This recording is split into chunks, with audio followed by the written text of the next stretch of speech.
자신들이 낳은 아이 3명을 방치해 이 중 2명을 숨지게 한 비정한 부모 소식에 지역사회가 충격에 빠졌습니다. 아동학대 피해를 막기 위해 더 큰 사회적 관심이 요구됩니다. 다음 주까지 강원 전역에 비 소식이 예보됐습니다. 하지만 동해안 지역은 예년과 달리 눈이 내리지 않아 봄철 산불 걱정이 여전한 상황입니다. 조명래 환경부 장관이 화천 산천어 축제를 폄하한 발언을 두고 각계의 분노가 거셉니다. 지역사회는 사퇴까지 촉구하고 있습니다. 신종 코로나 바이러스 확산이 진행되면서 2015년 국내를 강타했던 중동호흡기 증후군 메르스 사태가 회자되고 있습니다. 신종 코로나 바이러스와 메르스의 차이점을 정리했습니다.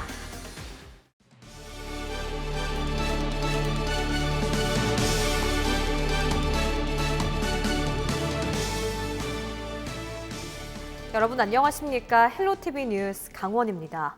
첫 번째 소식입니다. 자신들이 낳은 아이 3명을 방치해 이 중 2명을 숨지게 한 비정한 부모가 경찰에 붙잡혔습니다. 원주에서 있었던 충격적인 사건인데요. 정부와 경찰이 만 3세 아동에 대한 전수조사를 벌여 이 같은 사실이 드러났는데 아동학대 예방 대책은 없는 걸까요? 이다혜 기자의 보도입니다. 원주에 사는 20대 부부가 첫째 아들을 출산한 건 지난 2015년입니다. 원룸과 모텔 등을 전전하던 이들은 이듬해인 2016년 둘째 딸을 출산했습니다. 부부는 자녀 둘을 원룸에 둔 채 자주 집을 비워 사실상 방임학대했고 둘째 딸은 출생 1년도 안 돼 숨졌습니다. 이후 2018년 셋째 아들을 낳았지만 출생 신고조차 하지 않았고 셋째 아들 역시 1년여 만에 숨졌습니다. 어쩐지 전혀 모르겠는데 본인들이 그냥 내 식구만 그렇게 주소를 그거는 지인 얘기로는 4월경에 작년 4월경에 이제 그 주소를 안 옮기고 거주하지 않는 걸로 그렇게 얘기를 들어서 제가 경찰에 이제 수사를 하게 된 거거든요. 원주 경찰서는 이들 부부를 아동학대 치사 혐의로 구속해 검찰에 송치했습니다. 경찰 조사 결과 부부는 둘째 딸이 사망한 사실을 숨긴 채 첫째와 둘째 몫으로 매월 40만 원씩 지급된 양육 아동수당을 받아 생계를 이어온 것으로 확인됐습니다. 부모의 구속으로 홀로 남겨진 5살 첫째 아들은 아동보호 위탁기관에 맡겨졌습니다. 이번 사건은 보건복지부와 경찰청, 지자체가 합동으로 만 3세 아동의 소재와 안전을 전수조사하는 과정에서 밝혀졌습니다. 조사 대상인 2015년생 아동은 전국에 모두 2만 9천 명. 각 지자체 직원 등이 가정과 보육시설을 방문해 아동의 소재를 파악했습니다. 그 결과 이번 사건의 피해 아동을 포함한 모두 4명의 학대 피해가 최종 확인됐습니다. 취약 예정 아동을 대상으로 한 초등학교 예비 소집 전수조사 외에 정부가 일괄 점검을 실시한 건 이번이 처음입니다. 문제는 대부분 가정 내에서 이뤄지는 아동학대의 특성상 이 같은 조사가 이루어지기 전에는 피해 사실을 알기 어렵다는 겁니다. 특히 이제 아동을 제대로 양육을 안 하는 방임 부분, 교육적 방임이나 뭐 의료적 방임 같은 그런 부분에 대해서는 부모님들이 의식을 전혀 못 하시고 이런 부분이 문제가 될 수 있기 때문에 주변에서 좀 많은 관심을 가져주시고 거기에 또 신고도 해주시고 좀 개입을 해줄 수 있는 그런 체계가 좀 필요하다고 생각합니다. 네. 이번 조사에서는 또 경제적 상황 등으로 장애, 질병 치료나 검사를 받지 못하는 등 복지 사각지대에 놓인 아동 180여 명이 확인됐습니다. 정부는 이들에 대해 적절한 지원 대책을 마련하고 매년 만 3세 아동의 소재 안전 전수조사를 시행할 계획이라고 밝혔습니다. 헬로티비 뉴스 이다혜입니다. 화천 산천어 축제는 해마다 150만 명 이상이 찾을 만큼 강원도 대표 겨울축제로 자리 잡았는데요. 최근 조명래 환경부 장관이 산천어 축제를 폄하한 발언이 알려지면서 각계의 분노가 거셉니다. 지역 현안을 번번이 발목 잡아온 환경부 수장의 발언이어서 지역사회는 더욱 격하게 반발하고 있습니다. 보도에 성기석 기자입니다. 강원도 의회 본회의장에 대형 현수막이 등장했습니다. 조명래 환경부 장관이 화천 산천어 축제 폄하 발언을 한 것에 대해 도의원들이 항의 성명을 발표한 겁니다. 의원들은 따뜻한 날씨와 신종 코로나 바이러스 때문에 그렇지 않아도 어려운 시기를 보내고 있는 화천 국민들을 조 장관의 무책임한 발언이 더욱 힘들게 만들었다며 공식 사과를 촉구했습니다. 조명래 환경부 장관의 그 축제 폄훼 발언은 진짜 그 불난집에 기름을 끼얹는 격이라고 할 수가 있죠. 도저히 이해할 수 없는 그런 발언이기 때문에 지금 화천 군민들은 상당히 지금 그 화가 나 있는 상태입니다. 조 장관은 지난 6일 기자간담회에서 산천어 축제를 개인 입장으로는 생명을 담보로 한 인간 중심의 행연이고 바람직하지 않다고 본다고 밝혔습니다. 반발은 정치권과 경제계 등으로 확대되고 있습니다.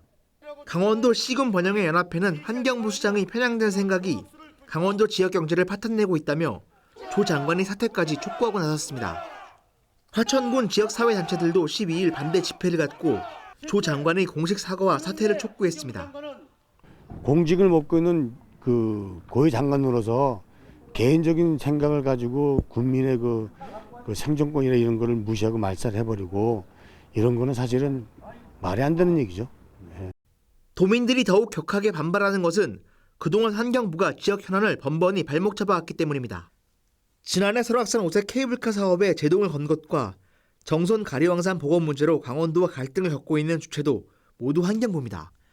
이런 가운데 환경부가 백두대간을 관통하는 송전선로는 허가해 이중잣대 비판까지 일며 도민들의 분노는 더욱 커졌습니다. 조 장관은 해당 발언 당시 개인적인 생각이라는 의견을 밝혔지만 논란이 일고 난 후 공식 사과는 아직 없는 상태입니다. 시군 번영의 연합회 등은 이달 중 환경부를 찾아 사퇴 촉구 집회를 개최할 계획입니다. 헬로티비 뉴스 성기석입니다.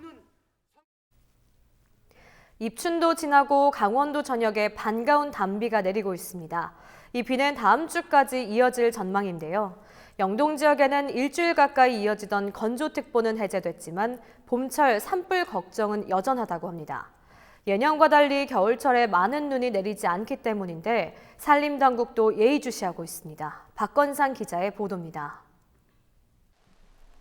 메마른 야산과 들녘에 모처럼 단비가 쏟아집니다. 도심은 물론 산간 지역에도 비가 내리면서 영동 지역의 대지는 촉촉이 젖었습니다. 당분간 산불 걱정은 한시름 놓게 됐습니다. 이번 비는 내일 새벽까지 이어지겠고요. 내일 새벽에 비가 끝인 후 내일은 일시적으로 날씨는 좋아지겠지만 모레 밤부터 다시 동풍이 유입되면서 강원 영동은 밤늦게부터 비가 시작돼서 다음 주 초까지 비 또는 눈이 오는 곳이 많겠습니다. 하지만 산불 걱정을 완전히 덜기에는 부족해 보입니다. 비나 눈의 양도 충분치 않겠지만 올겨울 기온도 평년보다 약 2도씩가량 높아 내린 눈이 금세 녹는 것도 문제입니다. 비가 내리면서 산들도 촉촉히 젖어 당분간 산불 걱정은 없을 것으로 전망되고 있습니다. 하지만 아쉬운 점은 수분을 저장할 수 있는 눈이 없다는 겁니다. 강원지방기상청은 영동 지역 겨울철 강수량도 줄어들고 있다고 밝혔습니다. 지난 2015년 65.9mm에 이어 2017년 64.1mm, 2018년에는 52mm로 해마다 줄어드는 추세입니다. 겨울철 건조특보가 이어진 날도 지난 2014년 55일에서 해마다 증감을 나타내다 지난해에는 47일을 기록했습니다. 동해안 산불방지센터 자료를 보면 지난해 11월부터 1월까지 발생한 크고 작은 산불은 모두 7건, 최근 5년간 107건의 산불 가운데 30건 가까이가 11월부터 1월 사이에 발생했습니다. 상황이 이렇다 보니 산불 예방당국도 고심하고 있습니다. 동해안 지역은 대기가 매우 건조합니다. 예년에 비해서 적설량이 적고 또한 거의 눈이 내리지 않았습니다. 이로 인해서 산불 발생 위험은 매우 높습니다. 산림청은 대규모 산불이 발생했던 동해안 지역에 최근 대형 산불 진화 헬기를 전진 배치하는 등 산불 대비에 나섰습니다. 하지만 산불 발생 원인 중 실화가 70%를 넘고 있는 상황에서 주민들의 산불 예방을 위한 각별한 주의가 요구되고 있습니다. 헬로티비 뉴스 박건상입니다. 강원경찰이 제21대 국회의원 선거 사범 단속에 본격 나섭니다. 강원지방경찰청은 13일 지방청과 17개 경찰서에 선거사범 수사상황실을 설치하고 24시간 단속체제에 돌입한다고 밝혔습니다. 경찰은 이날부터 총선 선거 범죄 첩보 수집과 단속을 한층 강화하고 일반 선거 범죄뿐만 아니라 당내 경선 과정의 불법 행위도 철저히 단속할 방침입니다. 특히 금품 선거와 흑백 선전, 여론 조작과 선거 폭력, 불법 단체 동원 행위를 5대 선거 범죄로 규정하고 무관용 원칙을 적용해 엄정 수사하기로 했습니다. 강원도는 12일 국방개혁 2.0 등으로 어려움을 겪고 있는 도내 평화지역 지원을 위해 올해 900억 원을 투입한다고 밝혔습니다. 강원도는 평화지역 문화예술 프로그램 확대에 114억 원, 시설 서비스 개선 284억 원, 특화 경관 조성 414억 원 등 올해 5개 분야 20개의 지원 사업을 추진할 계획입니다. 특히 도는 침체된 평화지역 상경기를 살리기 위해 평화지역 군장병이 우대업소에서 결제한 금액의 30%를 지역 상품권으로 환급하는 사업을 올해 처음 도입하기로 했습니다. 이 밖에도 강원도는 29억 원을 투입해 북카페와 휴게쉼터, 테마공원 등 군 장병을 위한 생활 SOC 확충에 본격 나설 방침입니다. 지난해 4월 발생한 속초 고성 지역 산불 피해 보상에 반발하고 있는 이재민들이 합리적 보상안 마련을 촉구하는 집회를 개최했습니다. 4.4 산불 통합 비상대책위원회 소속 이재민 60여 명은 12일 한전 강원 지역 본부 앞에서 집회를 열고 지난해 말 특별심의위원회를 통해 결성된 협상 결과의 원천 무효를 주장했습니다. 참석자들은 특별심의위원회가 보상액을 손해사정 금액의 60%로 의결한 것은 금전적 어려움을 겪고 있는 이재민들이 소송으로 갈 수 없음을 이용한 밀실야합이라며 합리적 보상안 마련을 촉구했습니다. 이 같은 갈등은 특별심의위원회가 내놓은 보상 규모에 동의하지 않은 이재민들이 나오면서 빚어졌으며 이들은 한전의 재협상을 요구하고 소송을 제기하는 등 강력히 반발하고 있습니다.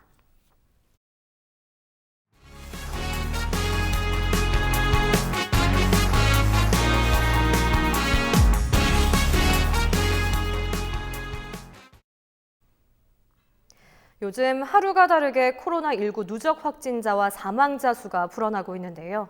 이렇다 보니 매일 한두 번씩 국내외 통계를 확인하는 분들 많으실 겁니다. 코로나19 국내외 발생 현황을 김신혜 기자가 정리했습니다. 코로나19 누적 확진자 수가 12일 4만 5천여 명을 넘어섰고 사망자 수는 1,100여 명에 달합니다. 최근 열흘 동안의 추이를 보면 확진자는 매일 2, 3천 명씩 늘고 있고 사망자 수도 이달 초에는 하루 40여 명이던 것이 최근에는 100여 명으로 늘었습니다. 현재 중국의 중증 환자가 7천여 명이 넘는 상황을 고려하면 당분간 사망자 수는 더 늘어날 가능성이 높습니다. 국가별로 보면 첫 발병국인 중국이 누적 확진자 4만 4천여 명, 사망자 1,100여 명으로 가장 많고 홍콩과 싱가포르, 태국, 일본, 한국이 뒤를 잇고 있습니다. 여기서 일본 요코하마항 앞바다에 정박 중인 크루즈선도 하나의 항목으로 본다면 이 배 안의 확진자 수가 현재 174명으로 중국 다음으로 가장 많은 상황입니다. 우리나라 현황으로 넘어가 볼까요? 우리나라는 11일 28번째 확진자가 나왔고 아직 사망자는 없습니다. 또 의심 환자 5천여 명 중 4천여 명이 음성 판정을 받았고 완치된 환자도 5명입니다. 이 같은 긍정적인 신호는 전 세계 통계에서도 확인할 수 있습니다. 최근 열흘 동안의 완치자 수 추이를 보면 2월 초 하루에 100여 명이던 완치자 수가 매일 100명, 200명씩 늘어나서 지난 11일에는 하루 만에 완치자 수가 700여 명이 넘었습니다. 12일 현재 누적 완치자 수는 모두 4,700여 명에 달합니다.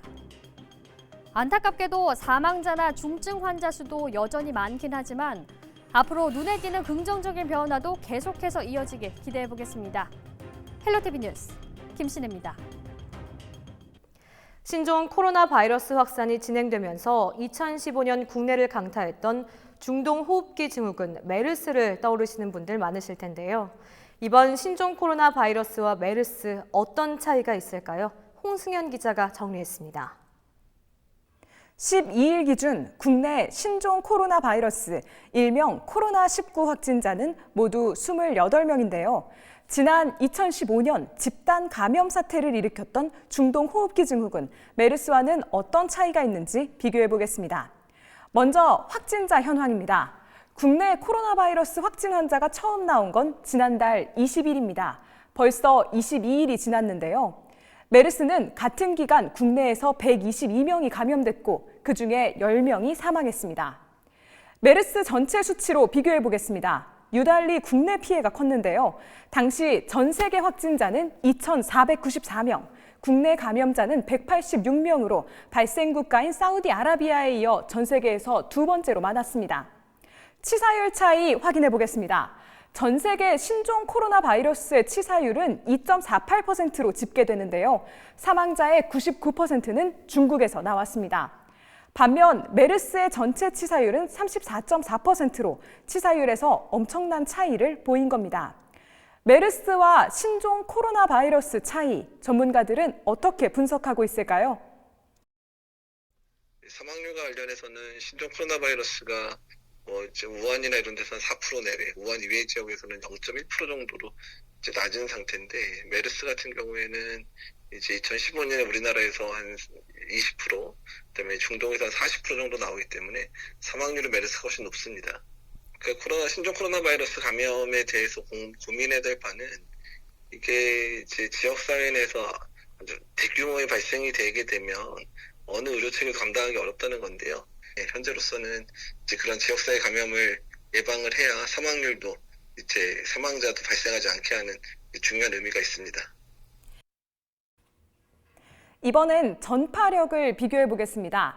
감염력을 수치로 나타낸 예비 재생산 지수라는 것이 있습니다.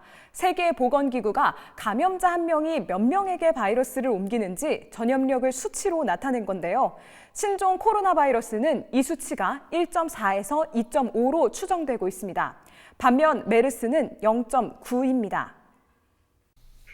일단 코로나 바이러스 안에 이제 이번에 새로 유행한 신종 코로나 바이러스가 들어가고요. 메르스도 코로나 바이러스 일종이긴 합니다. 근데 이제 메르스의 전파 양상은 주로 병원에서 집단 발병하는 형태를 많이 했고, 지역사회 내에 감염은 거의 없었고요. 근데 지금 신종 코로나 바이러스는 지역사회 내에서도 사람 전파가 가능한 바이러스여서 전파력 면에서는 신종 코로나 바이러스가 좀 더 전파가 잘 되는 양상으로 보이고, 전파력과 관련된 중요한 특징이 있는데요. 전문가들은 사스, 메르스, 신종 코로나 바이러스 같은 바이러스가 치사율과 전파력이 반비례하는 특징을 가지고 있다고 말하는데요. 치사율이 높으면 상대적으로 전파력이 낮고, 반대로 치사율이 낮으면 전파력이 높아지는 경향을 보인다는 겁니다. 그렇기 때문에 치사율이 높았던 메르스가 신종 코로나 바이러스보다 지역사회 전파력은 더 낮은 것이죠. 반면 보완해야 할 점은 여전히 남았습니다. 메르스는 중동에서 발생했기 때문에 많지 않은 중동 입국자를 체크하기 쉬웠는데요. 지금은 신종 코로나의 진원지인 중국에서 하루에도 수천 명이 들어오고, 홍콩, 태국, 일본, 싱가포르 등 우리와 밀접한 나라 입국자도 적지 않은 상황입니다. 입국 방지 등 관리 방면에서 일정 부분 한계를 드러내고 있는 건데요. 메르스 이후 학습 효과는 컸지만 여전히 코로나 바이러스 상태는 현재 진행형입니다. 과도한 공포감 대신 감염 전파를 막기 위한 개개인의 차분한 대응이 필요해 보입니다. 헬로티비 뉴스 홍승현입니다. 일본 앞바다에 정박 중인 크루즈선에서 코로나19 감염자가 급증하고 있습니다. 공기 중 감염, 그러니까 에어로졸 감염의 가능성의 이야기가 나오고 있는데, 중국도 그렇고 또 우리 질병관리본부도 공기로 인한 감염 가능성은 거의 없다. 아직까지는 근거가 없다고 밝혔습니다. 에어로졸 전파의 의미, 차선영 기자가 짚어봤습니다. 일본 요코하마항 앞바다에 정박 중인 크루즈선에서 코로나19 감염자가 급증하고 있습니다. 12일 오전 감염자 수는 모두 174명으로 전날보다 39명이 늘어났습니다. 크루즈라는 폐쇄된 공간에서 감염자가 급증하고 있습니다. 그런데 중국 상하이 당국이 코로나19의 전파 경로로 비말, 침방울이나 직접 접촉뿐만 아니라 에어로졸 전파 가능성이 있다고 밝혀 논란이 되고 있습니다. 에어로졸은 공기 중에 떠도는 고체 또는 액체의 밀입자로 대기 중 미세한 입자를 이야기합니다. 코로나19의 주요 전파 경로로 알려진 비말 감염의 경우 한 입자가 2m 이내로 튀고 바닥에 가라앉습니다. 그런데 에어로졸 전파의 경우 1마이크로미터 이하 액체 방울에 포함된 바이러스가 공기 중을 떠다니다가 흡입됐을 때 감염을 일으킵니다. 비말보다 매우 작고 가벼워서 중력의 영향을 거의 받지 않아 공기 중에 상당 시간 머무를 수 있고 전파 속도가 빠른 것으로 알려져 있습니다. 입자가 작고 또는 그 비말 핵이 말라서 다시 공기 중에 분비되면서 2차로 전염되는 그런 감염들을 의미하고 있습니다. 크루즈 같은 경우는 그 환경 자체가 아주 좁은 환경에 많은 사람들이 모여서 식사를 하거나 그런 균들이 밀집되어 있기 때문에 일본 일각에서 크루즈선 내의 에어로졸 전파 가능성, 또 홍콩 아파트에서도 배기관을 통한 감염이 추정되는 사례가 나왔습니다. 하지만 에어로졸로 인한 감염을 단정 지을 수는 없습니다. 질병관리본부는 코로나19 공기 전파 가능성은 거의 없고 의료 시술을 하는 예외적인 경우에만 가능성이 있다고 밝히고 있습니다. 코로나19 바이러스 전파 경로에 대한 다양한 가능성이 제기되고 있는 만큼 자가격리 중일 때도 각별한 주의가 필요해 보입니다. 헬로티비 뉴스 차선영입니다. 코로나19 확진자가 다녀간 곳이라고 하면 왠지 모르게 방문이 망설여지실 텐데요. 혹시나 하는 감염 걱정 때문일 겁니다. 하지만 소득을 맞춘 뒤라면 이런 걱정을 하지 않으셔도 된다고 합니다. 김진재 기자의 보도입니다.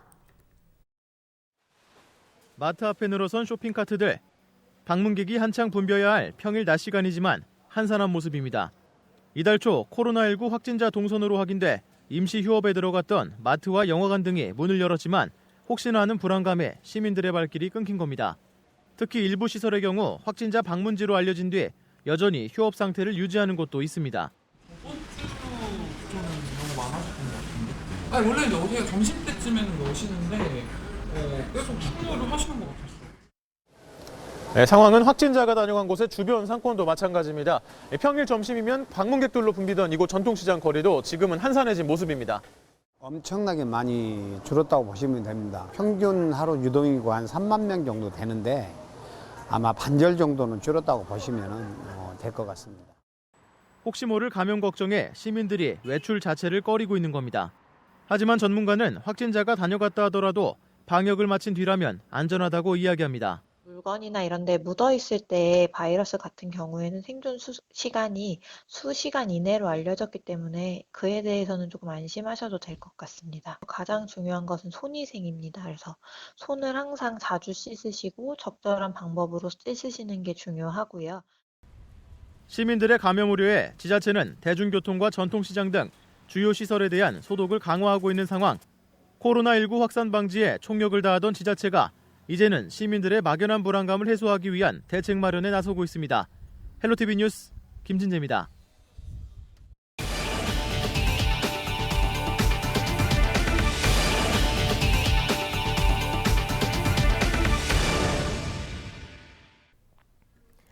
화천 산천어 축제가 포근한 날씨와 아프리카 돼지열병, 코로나19까지 삼중과 사투를 벌이고 있다는 소식 지난주에 전해드렸는데요. 이런 이유로 방문객이 급감하면서 반짝 특수를 기대했던 지역 농산물도 판매에 애를 먹고 있습니다. 여기에 남아도는 산천어 처리 문제도 골칩니다. 장진철 기자가 취재했습니다. 축제장이 썰렁합니다. 따뜻한 날씨 탓에 얼음판에는 물이 흥건합니다. 코로나19까지 겹쳐 방문객이 지난해의 5분의 1 수준으로 줄었습니다. 지역 농산물 판매량도 덩달아 급감했습니다. 지난해 축제 기간에는 160개 농가에서 내놓은 200여 농특산물 12억 원어치가 팔렸는데 올해는 2억 원대에 불과합니다. 매년 한 10억에서 12억 정도 저희가 농가에서 애지중지 재배한 농산물을 산천어 축제 때 나와서 판매를 하고 그러는데 금년에는 20% 정도 좀 판매를 하고 한 80% 정도가 좀 판매가 좀 안 되고 있는 실정입니다. 지역 공공기관과 군장병, 화천이 고향인 타 지역 주민들까지 농산물 팔아주기에 동참했지만 역부족입니다. 농민들의 기대는 한숨으로 변했습니다. 만약에 1,000만 원 나갔다면 올해는 100만 원 정도, 한 150만 원 정도 나갔어요. 그러다가 요새 팔아주기 위해서 조금 파는 거예요. 축제용 산천어 처리 문제도 걱정입니다. 축제에 사용할 산천어를 보관하는 화천군 양축장입니다. 이곳에 있는 수조 대부분에는 여전히 산천어가 가득합니다. 올해 화천군이 축제를 위해 준비한 산천어는 모두 190톤. 폐막이 닷새도 남지 않았지만 아직 50톤 정도가 남아 있습니다. 주최 측은 산천어 소진을 위해 16일 폐막 이후에도 낚시터 연장 운영을 검토하고 있습니다. 화천군이 분석한 지난 2019 산천어 축제의 직접 경제 효과는 1,300억 원, 화천군 1년 예산의 30% 수준입니다. 축제의 성패에 따라 지역 경제가 휘청거릴 정도입니다. 헬로티비 뉴스 장진철입니다. 강원도 취업자 수가 5개월 연속 하락했습니다. 강원지방통계지청이 발표한 고용 동향에 따르면 지난 1월 도내 취업자 수는 73만 5천 명, 고용률은 56.3%를 기록했습니다. 계절적 비수기인 농림업과 건설업, 공공서비스 산업의 취업자가 줄면서 취업자와 고용률 모두 최근 5개월 연속 하락한 수치입니다. 실업자도 5만 5천 명으로 1년 전보다 4천 명, 전달보다 1만 6천 명 늘었습니다. 철원군이 국방개혁 2.0과 아프리카 돼지열병, 코로나19 등 각종 악재로 침체된 지역경제 회복 방안 찾기에 나섰습니다. 철원군은 10일 군청에서 13개 주요 현안 사업부서 관계자들이 모여 지역경제 활성화를 위한 정보 나눔회를 개최했다고 밝혔습니다. 이들은 올해 지역경제 활성화 시책 사업 추진 현황과 내년 신규 국도비 보조 사업, 자체 신규 사업 등을 살피고 논의했습니다. 철원군은 지속적인 정책 개발을 위해 매월 또는 2달마다 정보 나눔회를 열 계획입니다. 건강보험 심사평가원은 지난 11일 신종 코로나 바이러스 감염증 확산에 따른 혈액수급 위기 극복을 위해 긴급 헌혈 행사를 실시했습니다. 이번 행사는 본원과 전국 10개 지원 임직원을 대상으로 본인과 가족의 중국 여행 여부, 확진자 접촉 여부 등을 사전에 확인한 후 실시했습니다. 심사평가원은 창립 20주년과 2020년의 의미를 담아 임직원들이 기부한 헌혈증 2020매를 대한적집사사 강원혈액원에 기부할 예정입니다. 삼척시는 신종 코로나 바이러스 확산 방지를 위해 방문조사로 실시하는 2019년 기준 사업체 조사를 연기한다고 밝혔습니다. 당초 조사 일정은 12일부터 3월 9일까지였으나 신종 코로나 바이러스 감염 우려로 3월 2일부터 진행하기로 했습니다. 사업체 조사는 2019년 12월 31일 기준 지역 내 종사자 1인 이상 사업체 조사 대상으로 조사원이 직접 방문해 면접 조사로 실시됩니다. 한편 삼척시 예상 사업체 조사 수는 7,400여 개에 달합니다. 태백시의 인구는 줄어들고 취업자 수는 증가하고 있는 것으로 나타났습니다. 태백 상공회의소는 지난해 12월 말 기준으로 태백시 인구는 4만 3,866명으로 전분기보다 226명 감소했다고 밝혔습니다. 반면 총 취업자 수는 277명으로 전년 같은 기간에 비해 4.1% 늘었습니다. 전반적인 태백시 소비자 물가는 전년 동기 대비 8% 상승했고 전분기와 비교해도 7.7%의 상승률을 보였습니다. 이어서 날씨입니다. 비는 목요일 아침까지 이어지겠고 비의 양은 적게는 5mm, 많게는 30mm 정도가 되겠습니다. 한편 여전히 미세먼지 상황이 나아지지 못하고 있습니다. 전날 유입된 미세먼지가 남아있는 데다가 대기 정체까지 이어지면서 강원도 전역의 대부분 공기질이 좋지 못하겠습니다. 목요일까지도 공기가 탁할 것으로 예상됩니다. 호흡기 약하신 분들은 주의해 주시기 바랍니다. 이번 주는 비 소식이 잦습니다. 밤부터는 강원 영동 지역으로 비구름의 영향을 받겠고 주말과 휴일에는 강원도를 포함해 전국에 비가 내릴 전망입니다. 비구름이 모두 지나고 나면 다음 주에는 다시 영하권의 추위가 찾아오겠습니다. 목요일 아침 기온 춘천 1도, 원주 3도, 속초와 강릉 7도로 영상권의 기온 분포를 보이겠습니다. 낮 기온 원주 11도, 춘천 12도, 강릉 16도 등으로 포근하겠습니다. 이상으로 헬로티비 뉴스를 마칩니다. 헬로티비 뉴스는 지영민과 함께합니다. 시청해주신 여러분 고맙습니다.